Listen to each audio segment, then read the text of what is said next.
I'm sitting with Mike Gerson. Mike, it's great to have you with us and great to have you at the gathering. Now, this morning, what was the session and what was the nature of what you were talking about? I was honored to be with Michael Novak, the great Catholic thinker, theologian, writer, to talk about Pope Francis, which I've written about quite a bit in the Washington Post as a transformative religious figure.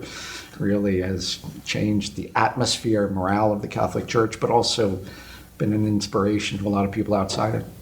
Now, you've been termed one of the Washington, D.C.'s evangelical intelligentsia. What does that mean? It really doesn't mean anything. People think that there's some group where you have a card in Washington, you're part of the elite or you're part of the establishment, and it doesn't really work that way. I don't go to any Georgetown cocktail parties. I don't, but I write for the Washington Post, and part of a discussion, a broader policy and political discussion within Washington, D.C., that I've really been part of from a lot of different angles over the years. So I worked on Capitol Hill. I worked in the media as a straight reporter. I worked in a religious nonprofit, Prison Fellowship Ministries, when I was younger. I worked in the White House, and now do it as a commentator. What's your backstory? I mean, how did that happen for you? Well, I was a working journalist at that time. I was for U.S. News and World Report, which used to be a serious magazine. Hardly exists anymore in that form. But I was a senior editor there, and I thought, well, this is what I'm going to do with my life. I loved weekly journalism. I enjoyed it, having been in politics before. But then I got a call from then Governor George W. Bush in 1999, spring of 1999, asked me to move to Austin for a presidential campaign, which is too good to pass up. It's so much fun, so exhilarating. Got to know extraordinary people. And then, it was a very tight race, but went to the White House then as the head of speechwriting and transitioned over to be a policy advisor to the president on a lot of different topics, including, unexpectedly, given my background, issues of global health and conflict, and spent a significant amount of time in Africa and got a little bit of a new direction when I was in government. There's phrases that have actually been tagged to you during the Bush years that have actually become part of the American nomenclature when we not just talk about politics, we talk about international relations, we talk about warring parties, etc. How do you come up with some of these key phrases, and what were some of the ones that were most meaningful to you? Well, it's part of the code of the speechwriter. We don't talk about phrases, and we're not you don't do that because they're not really your words. By the time they go through the process, which is an extensive process, they're very much the president's words, and he has to say them. You don't have to say them. But it's an extensive process. When I worked at the White House as head of speechwriting, I had 6 speechwriters working for me. I've got 3 full-time researchers, fact checkers. It's a major operation. The president has anywhere from 1 to 3 public events a day during the work week. And so it's a huge factory of words and ideas and concepts. And then as the head of speechwriting, you try to focus on the most important ones, the speeches to the country, the speeches in global settings, the important moments in our national life. And we had many and too many opportunities to speak in that way because of 9/11 and a very difficult period in American history, which I got to see a leader that I like and respect at work. But it was also a real honor to be able to contribute some of the phrases and some of the concepts at a time of historical importance. And so much of this for you was coming out of a faith angle. Right. Talk about that a little bit in terms of actually bringing faith into your work. Right. Well, I was a Bible and theology major at Wheaton College. I was headed off to Fuller Theological Seminary, was accepted there, not to do ministry, but academic work in theology. And I thought that was the direction I was going to go. And I got a call from Chuck Colson when I was at Wheaton College, where I went, and who asked me to come to Washington and help him out with a book. So I helped with a book called Kingdoms in Conflict as a researcher, and helped him with some writing, and was very interested in these topics, influenced by Richard John Newhouse, a lot of thinkers at that time, important thinkers on church-state issues, had a real interest in politics. But then, I went to Chuck several years in, or a few years in, and said I wanted to go work on Capitol Hill and have an opportunity to do that. And Dan Coates of Indiana, who's still in the Senate now, but with his first time around when he was there, was another Wheaton grad, was appointed to the Senate and hired me on as his communications director and eventually policy director. I've heard that Wheaties hang together. Yeah, exactly. And we got along really well. He's also one of the most decent, humblest men in American politics. Just a fantastic guy. And so, but that's where I got to know American politics in the working as a staffer in the U.S. Senate. We had 2 Senate elections in 2 years because of an unexpired term and an election that he had to do. So I was thrown in the deep end of American politics, and then he also was on the important committees, Labor and Human Resources and Armed Services. And this was the end of the Cold War. The fall of the Berlin Wall was in this period, and I just got to see a lot and learn a lot as a young person on Capitol Hill, and that's where I gained a knowledge of that. But I will tell you, I worked with him on a project which came to be known as compassionate conservatism, which was at that time really very focused on trying to catalyze the role of private and faith-based institutions in the provision of social services. On the theory that there are some things that we should do as government, but government should promote these kind of efforts and not provide these kind of efforts, because it often doesn't do a very good job providing these kind of efforts. Sometimes community and faith-based institutions do a much better job, but they often lack scale compared to the problems that we have. And so we were looking in the Senate for creative ways to promote the faith-based institutions in our common life.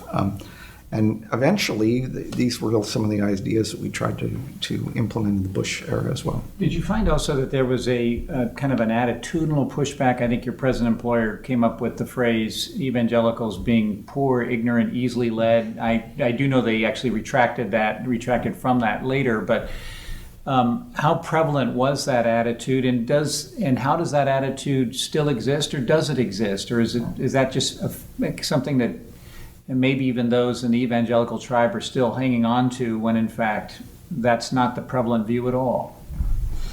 I have to tell you, maybe I've had a different experience than some, but in all the jobs that I've had on Capitol Hill and in the media, I've had a pretty accepting environment when you make serious, principled public arguments for your views, that people seem open to it.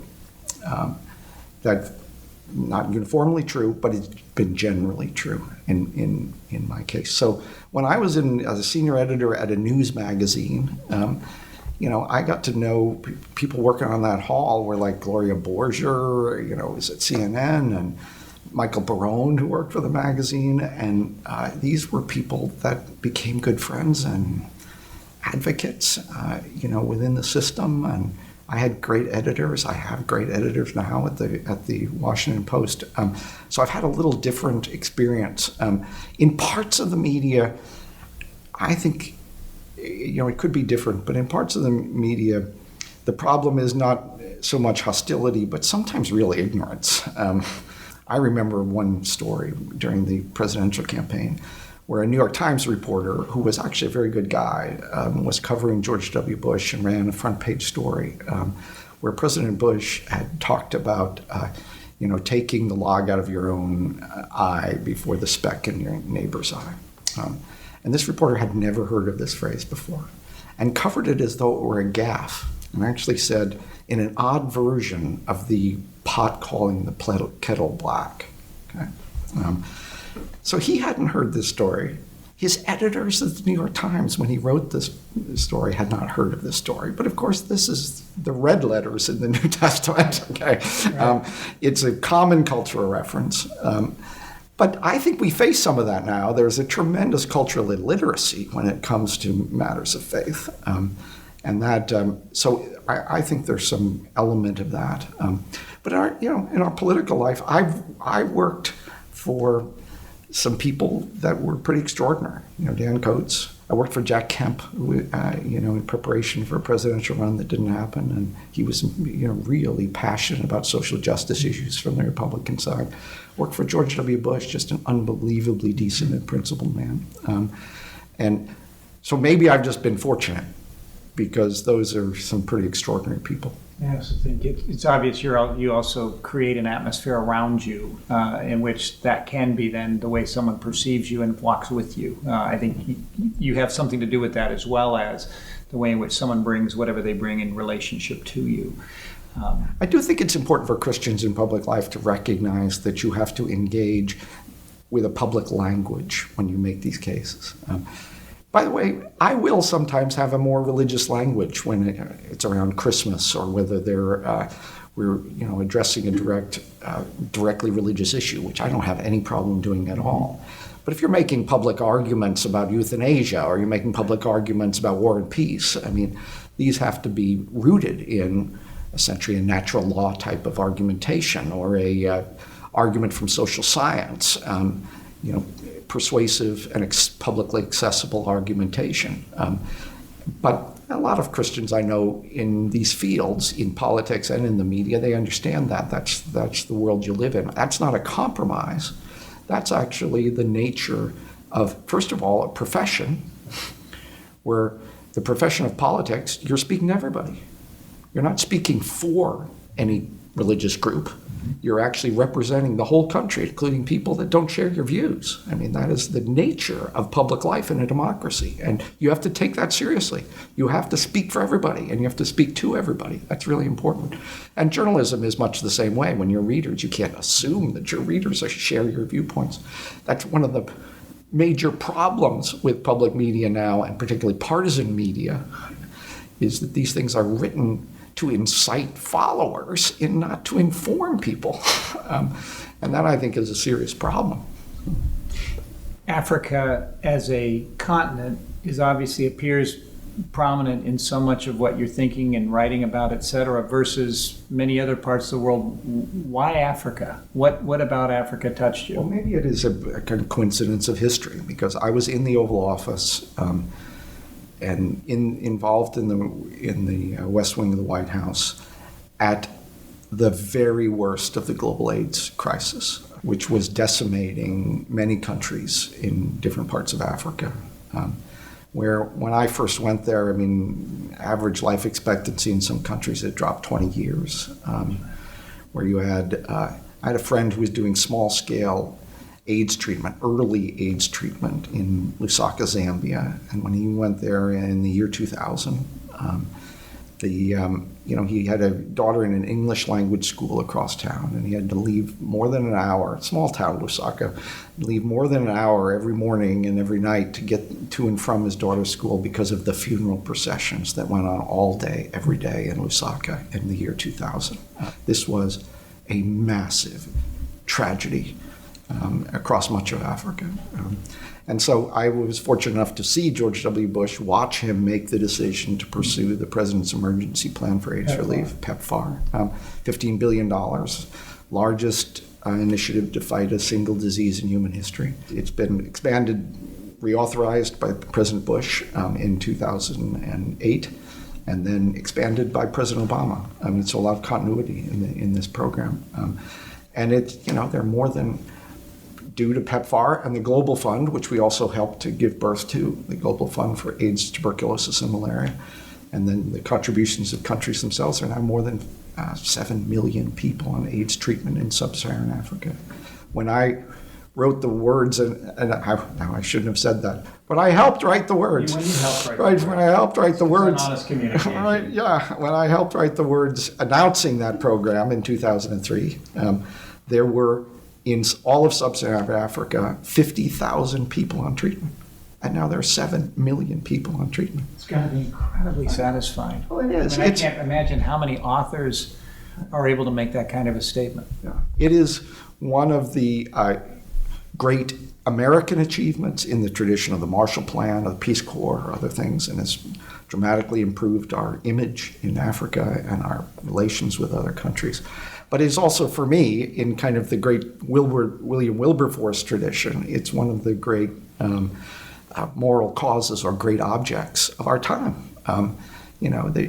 I know historically that other people sat in other rooms in the 20th century, in Berlin and Moscow, and sat around tables where decisions were made that led to the deaths of millions of people. Okay, and I got to sit in a room in the Oval Office and watch a decision made by a leader I respect that saved the lives of millions of people.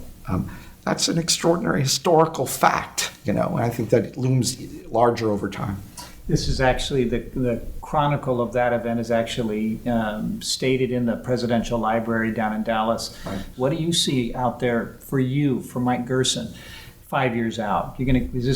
I just continue writing, for the Washington Post. Is there some other dreams and visions that you have? Well, first of all, I would tell you that I've never planned my jobs very much. They tend to come. Doing a pretty good job. They Yeah. tend to come out of the blue, and so you don't know, and you have to be open to God's leading in these circumstances. But I have to tell you, I write twice a week in the Washington Post. I get 750 words, and I can write about anything I want. They have no pressure on me. It's a completely open field, and that's a great job. It's a enjoyable thing. It's different than government. I recommend to young people to serve in government whenever I can. It is a noble profession, and there's a sense of purpose that's been hard for me to have anywhere else. You go to work every day with people you respect, you're on a team, and you're dealing with extraordinarily important public matters. And there's a burden to that, there's a pressure to that, which can take its toll. But there is also just a tremendous honor in that. And so it's always temporary, but it's worth doing. I would always recommend it. But I'm at a stage in life now where I don't necessarily have that same sense of purpose, but I have a lot of creative freedom. It's an incredible road of freedom to be able to write on such a platform. One of the places in which you've written quite a bit about is, of course, Pope Francis. And so just a quick word, where is this papacy going? This has taken the world by storm, his papacy and the decisions that he's made, the ways in which he's actually acting out in the office of Pope to the entire world. Where do you see, just in terms of your following these events and chronicling these events, where do you see this going? Well, it's been extraordinary. People forget, but 2 years ago, if you were to just ask anyone, at least in the American context, what do you think about the Catholic Church? It would have been a very bad narrative. It would have been about pedophilia. It would have been about financial mismanagement at the highest levels. The Pope's butler had been arrested, for goodness sake. I don't know if you remember that, but for leaking documents and all this sort of stuff. It was a mess. It was truly a mess. And you look now, 2 years later, because of this man, how would you react to this institution? And people would have a very, very different view. And, he has not set out to rebrand an institution, but people could study this for generations at Harvard Business School as a rebranding exercise. This is a guy that totally turned around the image of this institution. He's got a lot of work to do. He's doing institutional financial reform, which people underestimate as being important, the Vatican Bank and other things. That's a tough area. But his real contribution and influence has been his understanding, a non-cynical understanding of the way communication really takes place. And he's done it not necessarily through words, although he produces a torrent of words. He's done it really through actions, whether it's embracing people with terrible disease, or whether it's washing the feet of a Muslim prisoner woman at a prison, or inviting the homeless to his birthday party. Okay, now that's amazingly powerful communication. These images, these symbols of a changed heart, and we've seen that kind of communication before because it's the way Jesus communicated, through these dramatic acts of showing what the kingdom of God means among us. And So when I've summarized to hardened, cynical Washington audiences, why has this guy been so popular? Why has he returned authority to an institution which had been hemorrhaging authority? And the reality is because he acts like Jesus. Okay? And that, when you reflect that, even dimly in a human being, it has a tremendous attractive power. Anybody. Yeah, to anybody, to Protestant, Catholic, liberal, conservative. He's really shown what the church can be and should be. Last question. Mike Gerson, how are we going to remember you? I don't know. I guess it hasn't been my goal to be remembered. I've often been in jobs, particularly in politics, where it's very cause-oriented. And that's often what led me. It's the reason, even as a journalist and as a commentator, I remain involved with the One campaign, which is an organization founded by Bono that focuses on preventable disease and extreme poverty around the world. Advocacy organization that tries to call attention to these issues and galvanize public attention. And I couldn't live without that type of involvement. It would be very hard for me as a kind of cause-oriented person. And so insofar as you'd want to have any influences in advancing causes like that, if I look back and say, something that I was actually instrumental in government that I am really proud of, and I mentioned PEPFAR, but there were a lot of people involved in that issue, but I really pushed hard internally as a policy advisor to the president for the president's malaria initiative, which, this is a disease, completely preventable disease. Took the lives of close to 1 million children in Africa every year. Almost all children under 5, the most vulnerable members of the human community in the most vulnerable part of the world to these type of diseases. And it's completely unnecessary. And I, went to the president along with some other people and presented him with, we could do this. We could take an approach here in these focus countries and reduce these deaths by hundreds of thousands each year. And he was the biggest supporter of that approach when we brought that to him. And it's the kind of thing that just, if America didn't do it, it wouldn't happen. And it shows what politics can be, right? I mean, at its best, often it's boring and sometimes it's disturbing, but at its best, it's about human dignity and how we honor it together as a democracy. And so insofar as I've, be happy or proud of any kind of influence, it would be in serving that ideal. Well, Mike Gerson, you're doing that. You're an inspiration to all of us. Thank you for joining us in this conversation at the Gathering. Thank you. Thank you.